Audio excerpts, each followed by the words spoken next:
नमस्ते मित्रों, मेरा नाम है राकेश कोठारिया। जैसा कि आप जानते हैं कि मैं टीचर हूँ और 10 साल से ध्यान प्रक्रियाओं से जुड़ा हुआ हूँ। तो आज का हमारा प्रश्न है, सब लोग बोलते हैं कि मरने के बाद इंसान भगवान के पास जाता है। कोई मर गया, भगवान के पास चला गया। असल में मैं ऐसा बताना चाहता हूँ, मैंने वेदों और शास्त्रों का अध्ययन किया है।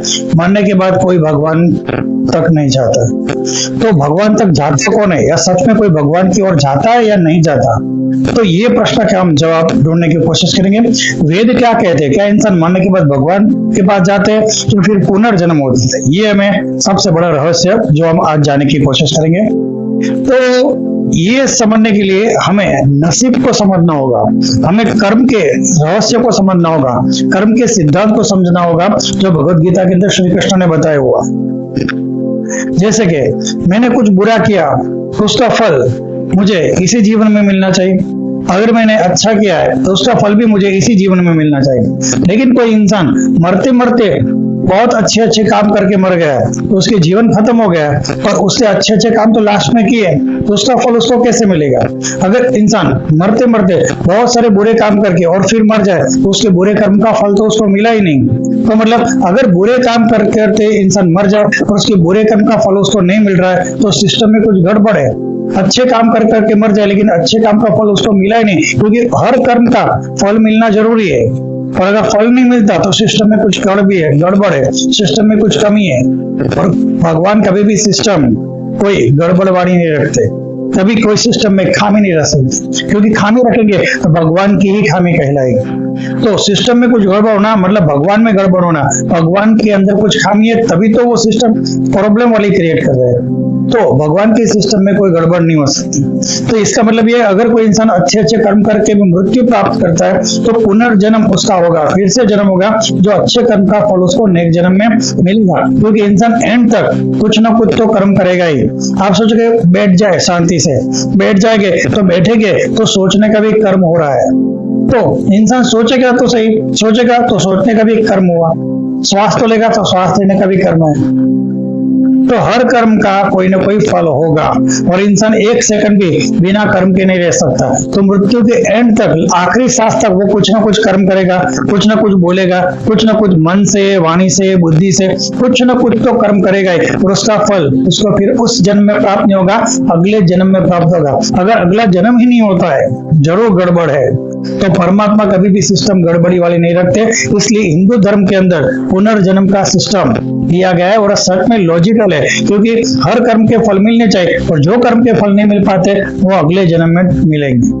तो अगला जन्म में आपको मिलेगा, अगर आपने अच्छे अच्छे कर्म किए तो नए जन्म में आपको अच्छे अच्छे फल मिलेंगे। तो आप सोच रहे हो किसी को एकदम मजा आ रही है, जलसा वाली जिंदगी है, ऐसा कोई काम तो वो करता नहीं, तो उसको अच्छे जीवन में कैसा अच्छा हो रहा है? क्योंकि पिछले जन्म में कर्म किए थे, उसके फल उसको अभी मिल रहे हैं। अगर किसी इंसान के साथ बहुत ही अच्छा है लेकिन बुरा हो रहा है तो पिछले जन्म के कर्म इस जन्म के अंदर आते हैं।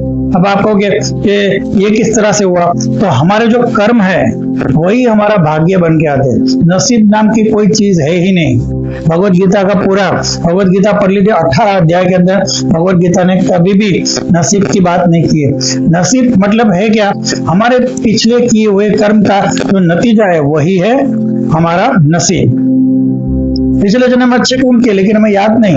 अभी दूसरी तरह से आपको समझाता हूँ। जैसे किसी इंसान ने आज पानी पूरी खाई, उसके अंदर बैक्टीरिया कुछ वायरस थे, तो उसको उस टाइम तो प्रॉब्लम नहीं करेंगे, 5, 6, 10 दिन के बाद वो वायरस एक्टिव होते हैं और वो बीमार पड़ता है। डॉक्टर की दवाई से ठीक भी होता है, लेकिन वो कभी भी नहीं जान पाता। वो देखेगा जिस दिन बीमार पड़ेगा 10 दिन के बाद, तो सोचेगा कल मैंने क्या खाया था, कल तो घर का ही खाना खाया, कल क्या खाया था, हेल्दी फूड ही खाया था पूरा दिन। तो फिर आपको पता नहीं चलता कि आपने 10 दिन पहले, 15 दिन पहले जो पानी पूरी खाई थी उसकी इफेक्ट 15 दिन के बाद मिल रही है।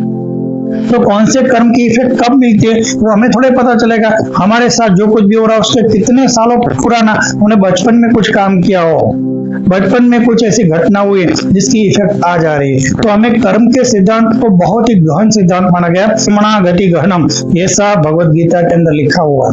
कर्म की गति को कोई नहीं जान सकता, क्योंकि हमारे द्वारा हजारों लाखों कर्म होते हैं। उसका कौन सा परिणाम कब कहाँ पे एकदम निश्चित समय पे मिलता है वो हमें कभी नहीं पता चलता।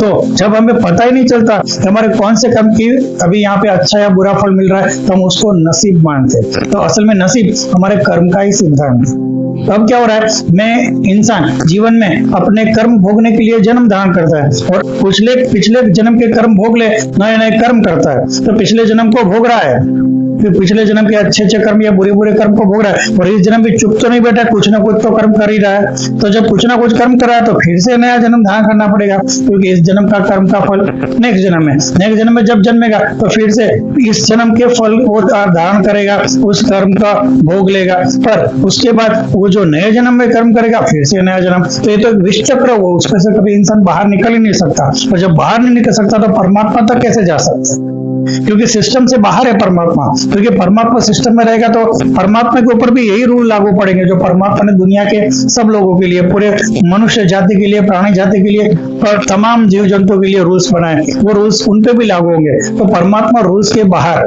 काम करते हैं और उन सबको कंट्रोल करते हैं। कहने का मतलब कि परमात्मा के पास जाना मतलब इस सिस्टम में से, विष चक्र में से बाहर निकले कोई जाए तो ही परमात्मा तक पहुंच सकता है। तो कोई कहे कि इंसान मृत्यु के बाद परमात्मा को प्राप्त करता है, हरगिज नहीं करता। उसकी ऐसी स्थिति आनी चाहिए, न कोई पुण्य उत्पन्न हो न कोई पाप उत्पन्न हो। पुण्य उत्पन्न होगा, पाप उत्पन्न होगा तो नया जन्म धारण करना पड़ेगा। और आप लोग पुण्य करते जाओ, लेकिन पुण्य का फल भी तो नेक्स्ट जन्म में आपको भोगने आना ही पड़ता है। तो पुण्य का फल भी भोगना पड़ेगा। तो अगर आप पाप करते हो तो भी पुनर्जन्म है, पुण्य करते हो तो भी पुनर्जन्म है, तो दोनों स्थिति में पुनर्जन्म तो है ही। तो परमात्मा तक कैसे जाए जिससे दुनिया को सर्जन किया है। तो जब परमात्मा तक अगर कोई पहुंच जाए तो उसको ही मोक्ष की स्थिति कहते हैं, उसको ही मुक्ति कहते हैं। तो ऐसा जीवन जीना पड़ेगा जहां ना पुण्य उत्पन्न हो ना पाप उत्पन्न हो, तो दोनों स्थिति समाप्त हो जाए। तो एक दिन ऐसा टाइम आएगा, पिछले जन्म के कर्म आपने भोग लिए और इस जन्म के जो भी कर्म है उसका फल शून्य मिल रहा है। तो इस तरह से कैसे जिंदगी जिए, ऐसा भगवद गीता के अंदर 3 रास्ते बताए गए। पहला रास्ता है भक्ति योग, दूसरा रास्ता है कर्म योग, तीसरा रास्ता है ज्ञान योग, जिसको ध्यान योग भी कहते हैं।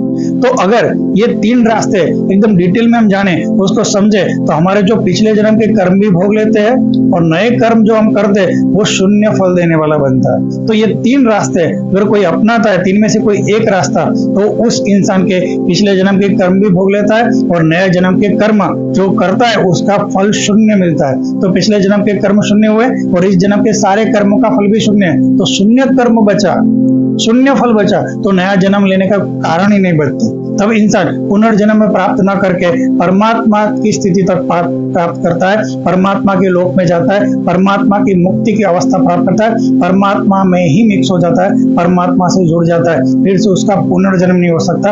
ऐसी स्थिति को मोक्ष की स्थिति कहते हैं, वही है पूर्ण मुक्ति। हमारे जीवन का मुख्य लक्ष्य यही है कि ऐसे कर्म करना कि पुराने जन्म के कर्म नष्ट हो और इस जन्म के सारे कर्म का फल शून्य मिले, और शून्य मिलने के बाद जो स्थिति इंसान को जीवन में प्राप्त होती है उस स्थिति को पूर्ण मुक्त अवस्था कहते हैं। उसके बाद उस इंसान का पुनर्जन्म नहीं हो सकता। कृष्ण ने ऐसा बताया, तस्य पुनर्जन्म न विद्यते, ऐसे इंसान का पुनर्जन्म हो ही नहीं सकता। तो ये हमें समझना बेहद जरूरी है। अगर ये 3 रास्ते, भक्ति योग, कर्म योग, ज्ञान योग क्या है, ध्यान योग क्या है, तो हमें नेक्स्ट वीडियो में जाने की कोशिश करेंगे।